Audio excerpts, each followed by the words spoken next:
this wicked island and sail back home to my wife. Hello, Somerville. My name is Ed Halloran, and welcome to the Somerville Labor Show. We have a very special guest on the show, something that I've been wanting to discuss for a very long time. And actually, the subject matter is, to me, it's that we're going to be discussing is both, in a sense, disturbing, fascinating as well. That wage theft continues, and it is all around us, actually. It's been going on for years. And my guest for this show, before I get into my guest, we start talking about that. One thing I want to talk about is what has happened over the past several years that I think is very important. The mayor, I'm going to read a statement that was in one of the newspapers, that the mayor and the Board of Aldermen proposed an ordinance back in 2013 that proposed ordinances that would include language in the city's code of ordinances granting city boards and commissions were allowed by state law the authority to deny applications for licenses or permits for businesses found liable or guilty of general laws pertaining to payment of wages. The ordinance would also grant authority to revoke existing licenses or permits or issues penalties as necessary.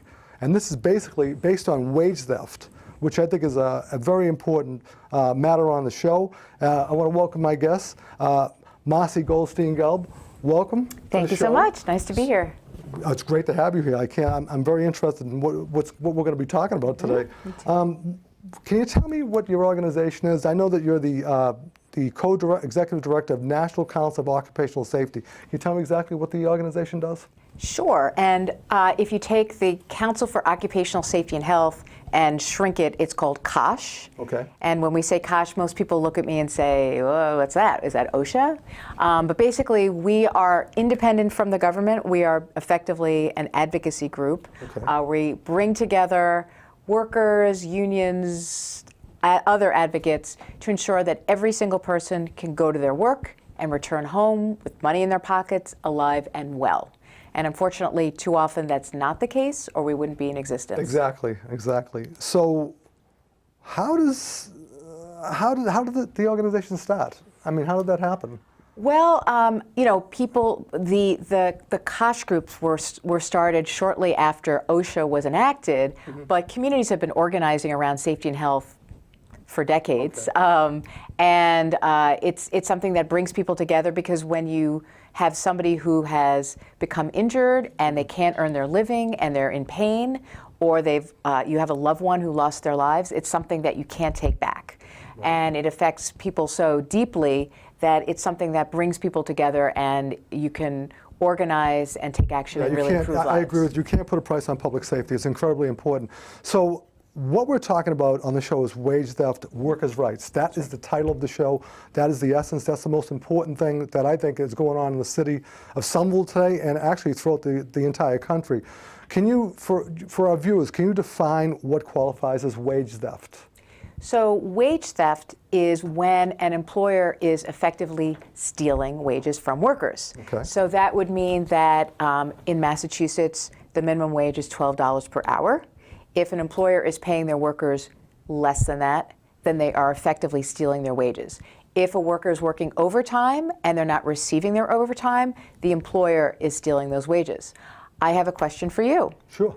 A little fact that most people don't know. I want to see if you know this. Oh, God. If you are a tipped worker, for example, if you work in a restaurant, I guess the first question is, do you know what the tipped wage is?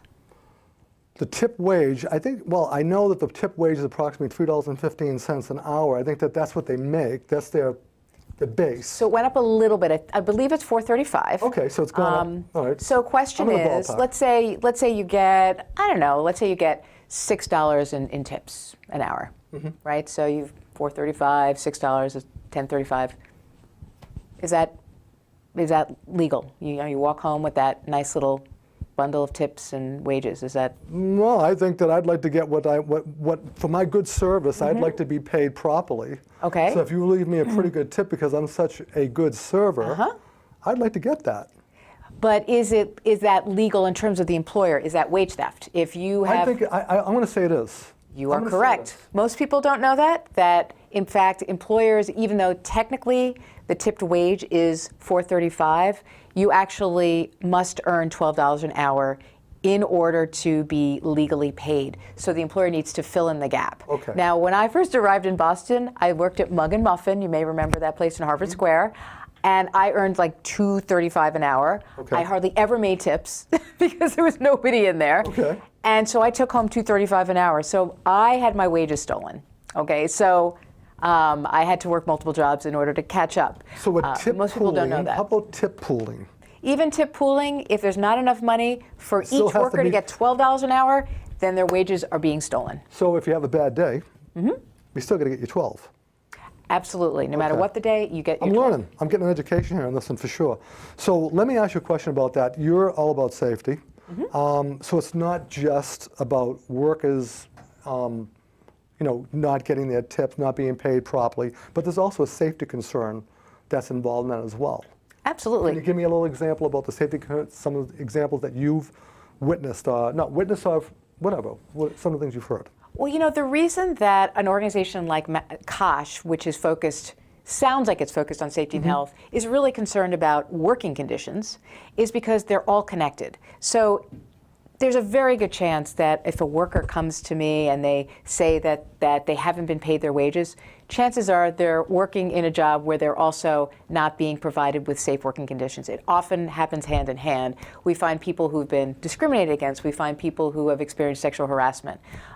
We mentioned restaurant workers. Well, there's a whole campaign to try to ensure that restaurant workers don't have to rely on tips, because when you rely on tips, you're relying for your living on customers. And if you're a person who's relying on a customer and that customer decides to take advantage of you or to make nasty comments or to touch you, you are dependent upon them for your wages. And so there's a whole connection. What you're saying, the sector that it affects is the service industry, basically. It's one of the One example. the I could bigger give multiple. violators. Absolutely. Okay. Absolutely. I was going to ask, that was going to be my next question. What are the employees, they prey on these workers?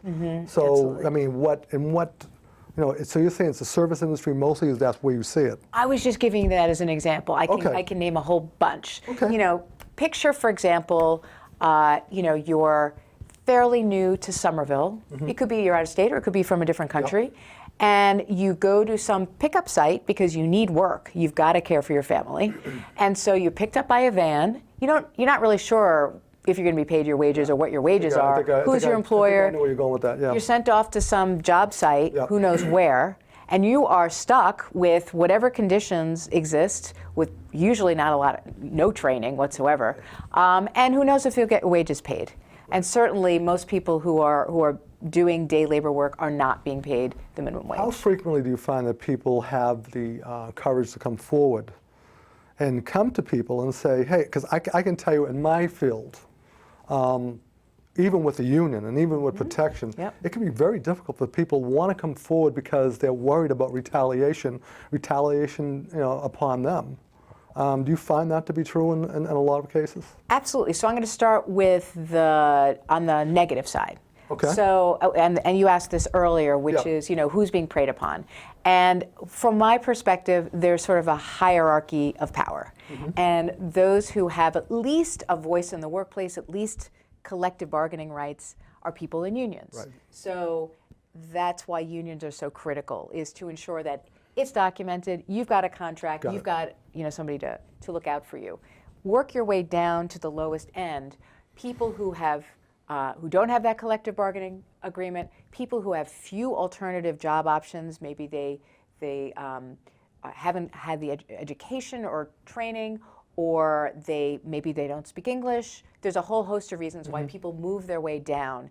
And so those are the people at the lowest end that are most preyed upon. They end up in contingent work. If you work on a temporary basis, you cannot, if you speak up, you are at the greatest risk of losing that job because you're on a day-to-day basis. You're a so-called temporary worker. So on the negative side, that creates the fear, that creates the retaliation. So let's go to the flip side, the good news. The good news, and what's exciting about what's happening in Somerville, is that you absolutely can bring together people to collectively build power for workers, even if you're not in a union. I'd prefer they were in a union, But if you're not, I was going to ask you about the whole union thing. You beat me to it. I'm glad you did. Yeah, I thank you for that because, boy, that saves me a lot of work. Thank you.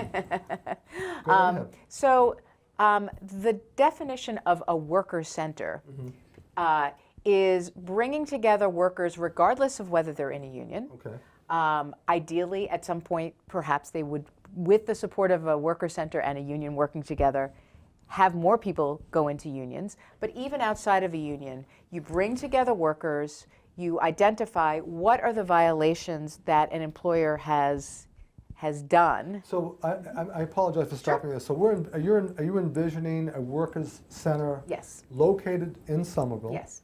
Where people can just show up and they can have conversations about what's happening to them. Exactly. Where they can talk to someone with in confidence, confidentiality, have a conversation about that. Absolutely. And get training as well. Absolutely, yep. On their rights. Well, you know what? We talked about this earlier, right? These Yep. books here, your rights on the job. This is a fantastic Yeah, book. yeah. These are the things that we as union people always talk about. Yeah.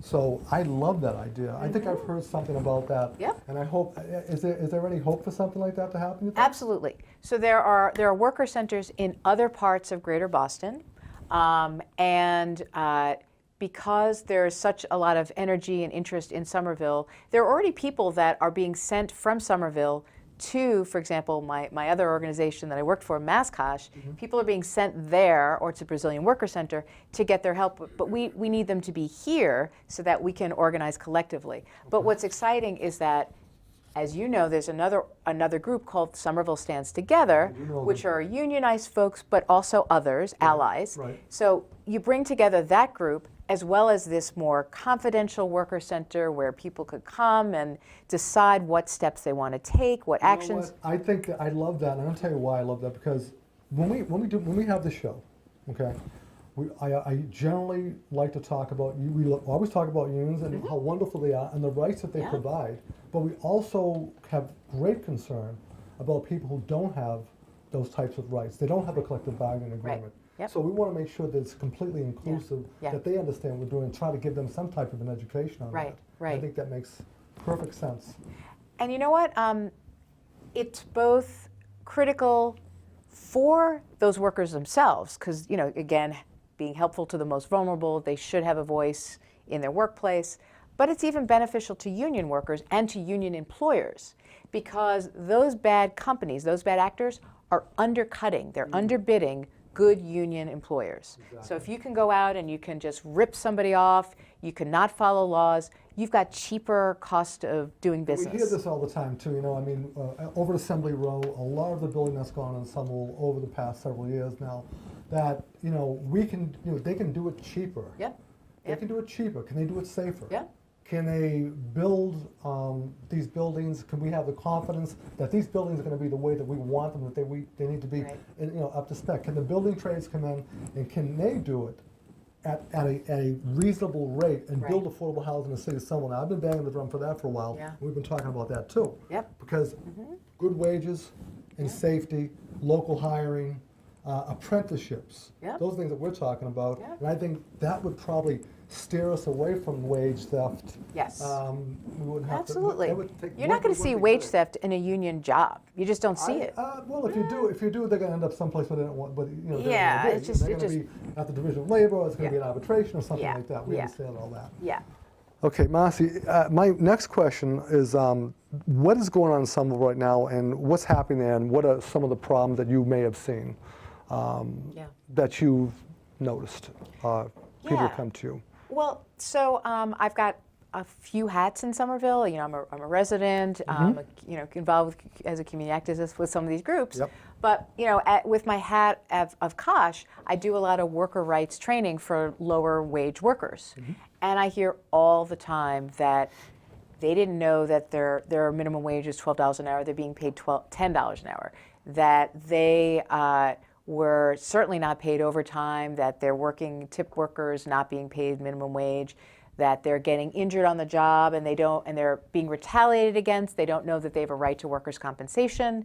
So, these things are really widespread and very disturbing to have my neighbors have to suffer that way when they need to, they're, working really hard, trying to care for their family, trying to afford to live in Somerville. To the service industry and all of that, I mean, I've worked there. Many of us had these jobs that are just, you discussed one that you had.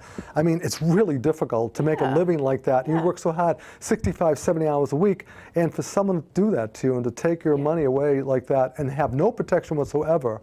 And that's one of the reasons why, people really, a lot of businesses don't like the watchdog unions. They don't want them. They don't like them. I mean, Tufts University, Stop and Shop. These are outsiders telling us how to live our lives. And I'm so proud to be a union member. And I hope that people will, become more educated. So let me see if I can move on now. So here's what we have. We have this, I guess, what we want to call what we believe to be a well-crafted ordinance. I have everything in front of me, but it would take us a whole half an hour to go through it. I don't want to do that. And this rigid law to protect these workers. Does it have any teeth yet?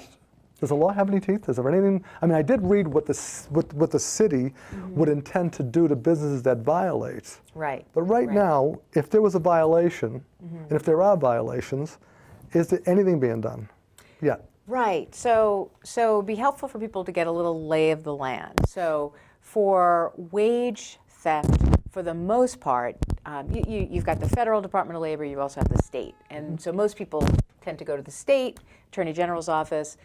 It's it's important that they're there. It's a good Attorney General, but it's a kind of a disempowering process, and it's long. And so there are many other tools that we could have at our disposal in the city of Somerville. So there was a city law that was passed, as you mentioned, a few years ago, and it pretty much, it wasn't, I don't think it was intentional, it just wasn't worded in a way that it actually works.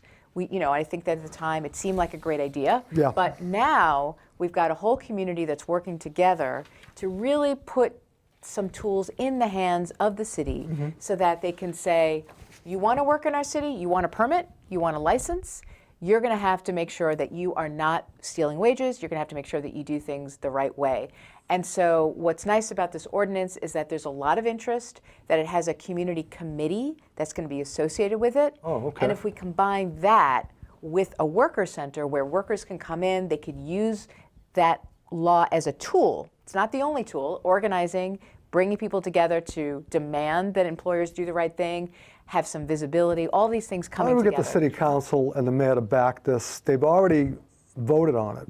But how do we get them to enforce it? They haven't actually, the new ordinance has not yet been filed. Okay, the one from 2013. Well, that has, but we're basically going to create a new one.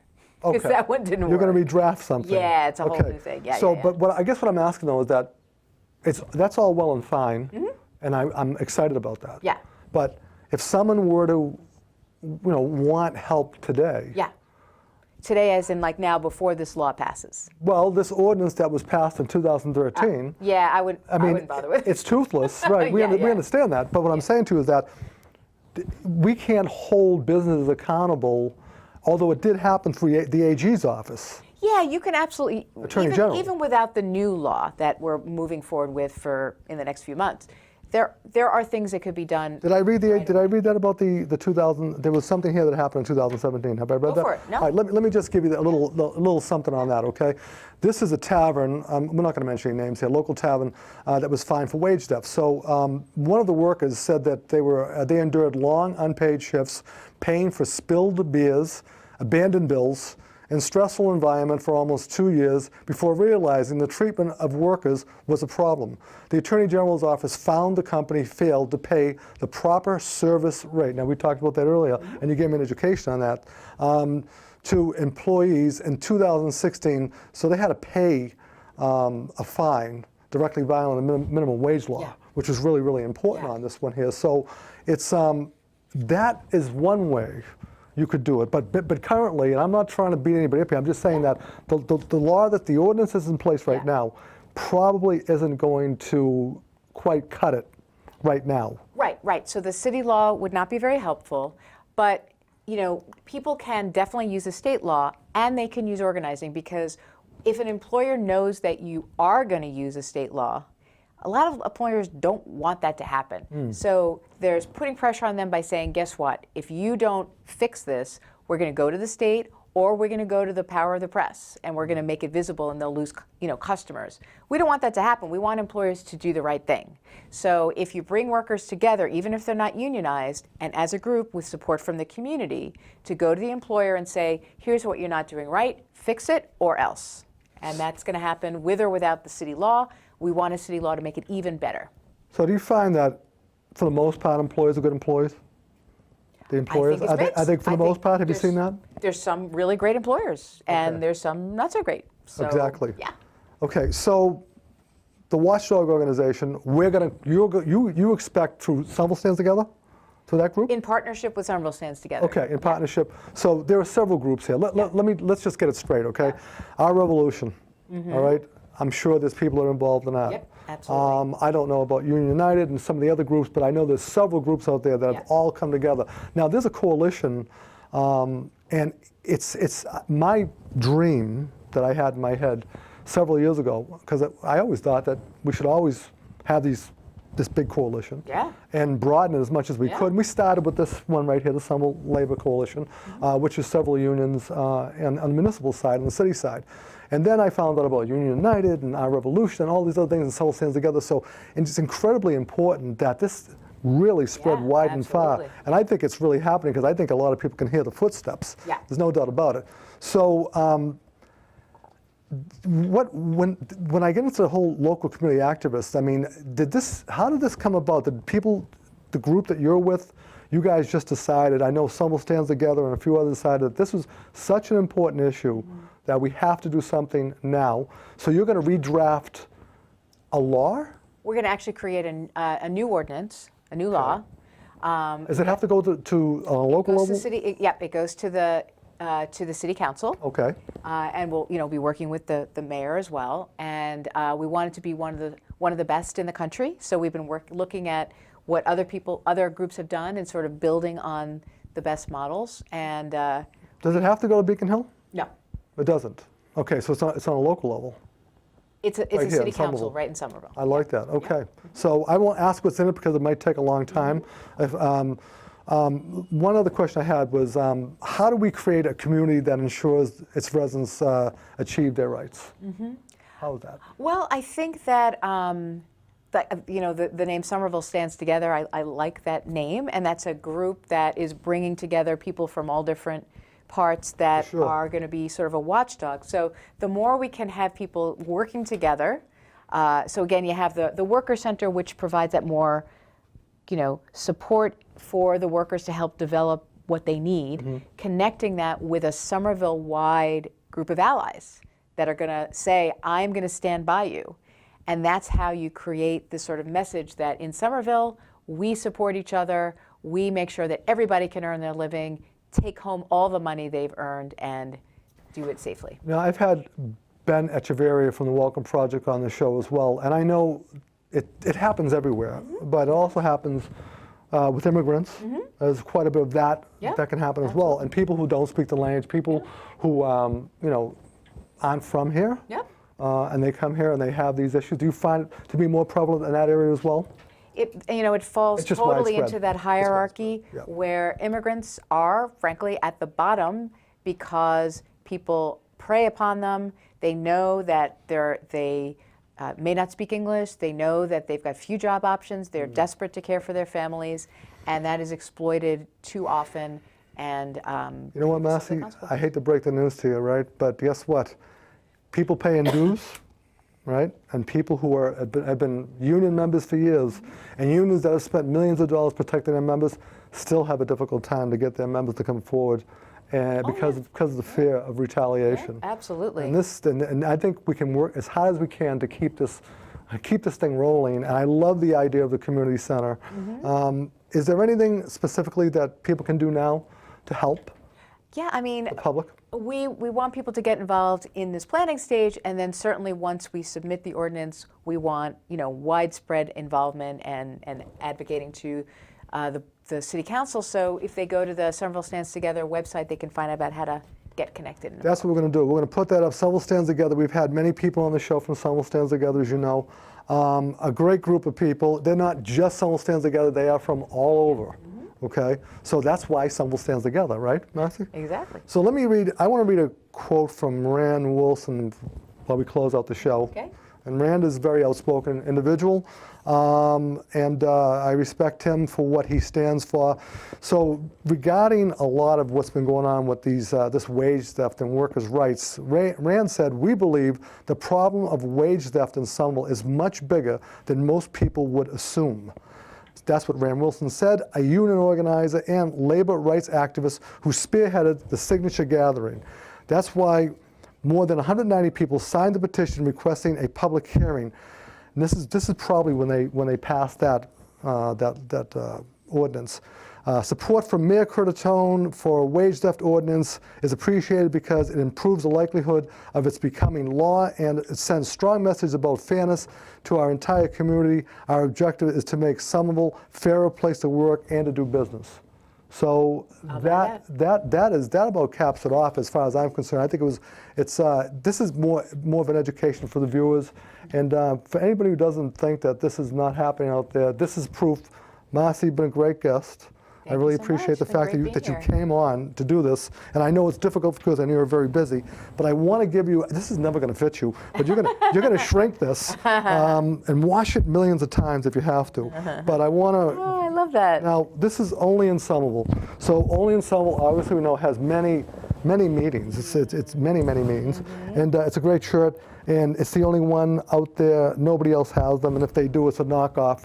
And I don't know where they came from, but this is yours. Excellent, thank you. I love it. You know, it's a wonderful shirt. We love it. And in unity, there is strength. there's always. You see, now you said it. That's how we end the show. Okay. So I want to thank everybody for watching. I want to thank Marcy, a great guest. We're going to do this again. And remember, in unity there is strength, and when we fight, We win. we win. Peace. Thank you. Thank you.